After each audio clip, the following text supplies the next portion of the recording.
You clicked on this video because you really want to know how I was able to turn $1,638 into $2,422. Listen closely, because about 4 years ago, I made an investment into myself that was $500. Now, that $500 was used to buy a course. I was broke as hell though. Here's the thing. I was living paycheck to paycheck, barely able to pay rent, about to move back home with my parents at the age of about 24. All right, I'm 28 now. But hear me clear. That course taught me a lot about stocks, about how to study a company. And yes, that is how I was able to turn $1,638 into $2,422.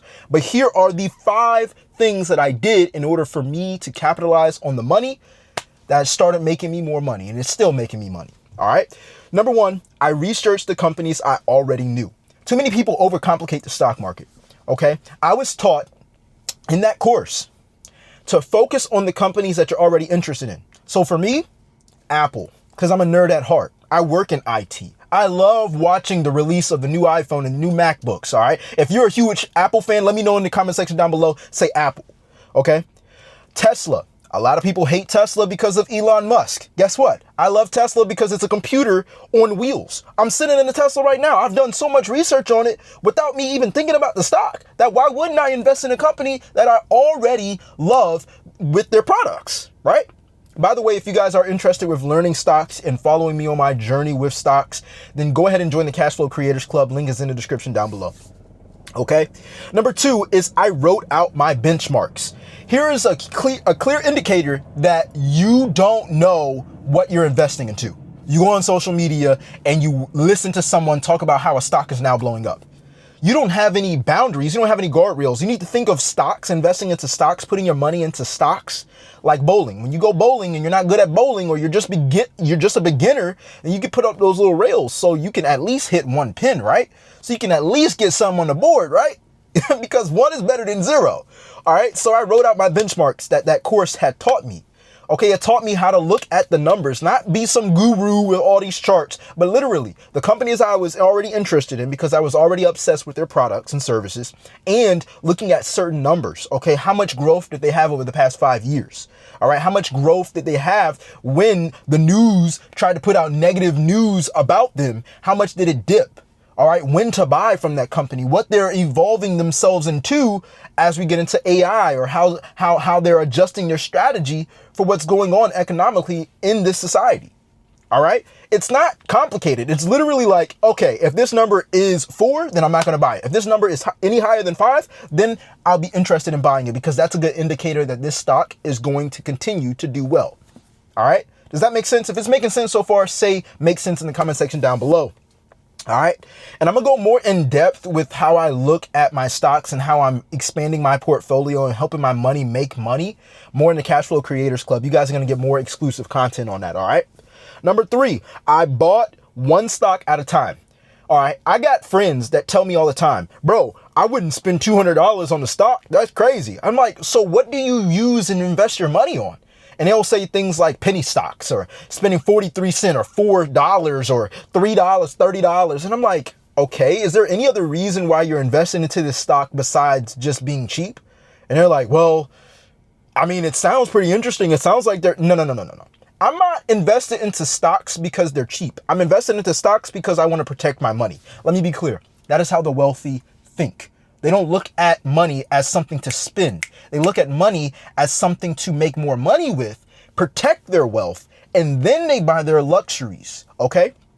So I bought 1 stock at a time because I was already interested in a company called NVIDIA.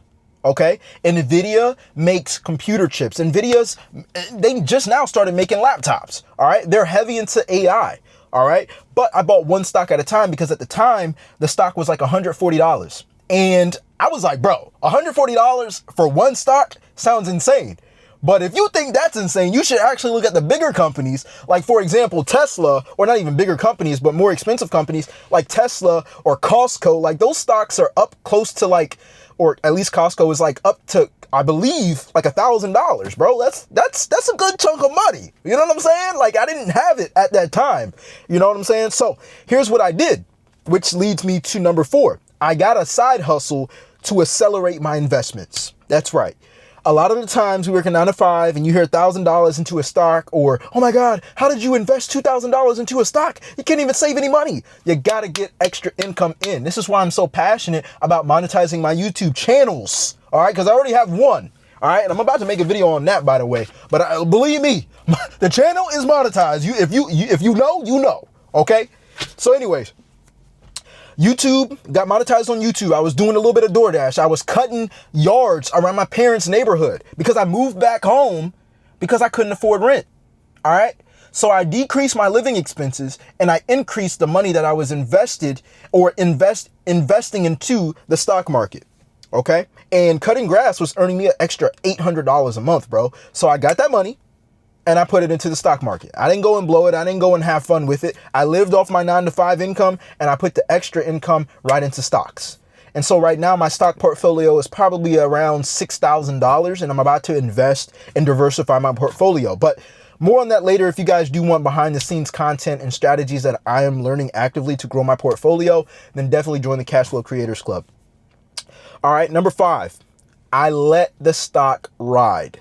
Too many people try to make $1 within 1 minute. You know what I'm saying? I'm not a day trader. Right now, I'm not looking at the charts and saying, oh my gosh, well, let me go ahead and sell and do all this. And I know there's systems right now for people to automate, like when they buy and when they sell out. But here's the thing.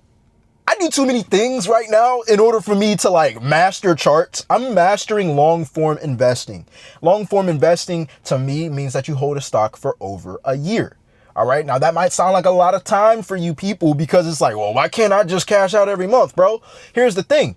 You don't even want to spend the money in the market that you make because you can use that to reinvest. And if you need to use money, then you can go ahead and borrow against what you have in your account. You can get a lower interest rate and your money is still making money for you while you didn't have to spend your own cash. That is what the wealthy do.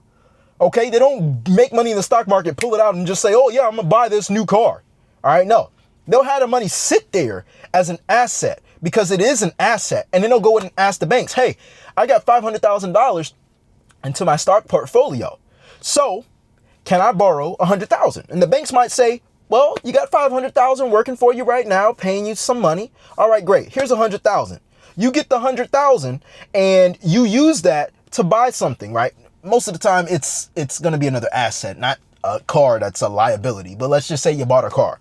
You spent $100,000 on a car. Not a good decision. But guess what? It was the bank's money. So the $100,000 got spent on a car, but you still got your $500,000 making money from you. Now let's say that $500,000 was making you $10,000 a month. Now you're making $120,000 a year just off of your $500,000 in the stock market. That's probably going to pay off the interest rate right there. So your money is paying off the interest rate. You ain't got to work for your money, and your money is printing more money babies. You know what I'm saying?